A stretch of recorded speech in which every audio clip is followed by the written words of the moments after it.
दौलतपुर सफ़न तालुके खे क़ाइमु करण लाइ दौलतपुर सफ़न जे अवाम रोडनि ते निकिरी आया, जेके हिते प्रेस क्लब दौलतपुर सफ़न अॻियां एहतिजाजी मुज़ाहिरो कयो आहे। अचो त उन सिलसिले में हुननि खां पुछूं त हुननि जो चवणु छा आहे।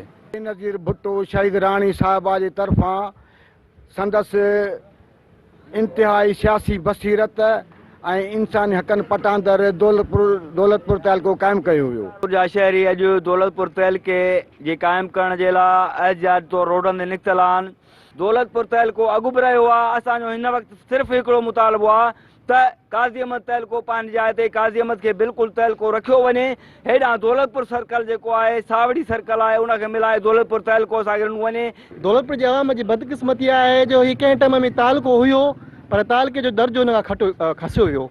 उन लिहाज़ खां असां जेके समय माण्हू बीठा आहिनि असां गुज़ारिश था कयूं सिंध गवर्नमेंट खे, वज़ीर आला सिंध खे या जेके ॿिया वस वारा आहिनि बराए महिरबानी असांजी तकलीफ़ुनि जो क़दुरु करे असांखे दौलतपुर तालुको जेको आहे क़ाइमु कयो ॾिनो। सिंध हुकूमत खे घुर्जे त दौलतपुर सफ़न खे तालुको बणाए ऐं दौलतपुर सफ़न जे शहरनि ऐं दौलतपुर सफ़न जे आसपास जे अवाम खे समूरियूं सहूलियतूं मुहैया कयूं वञनि। कैमरामैन गुलाब भुट्टो सां गॾु मुर्तज़ा जोकियो, सिंध टीवी न्यूज़, दौलतपुर सफ़न।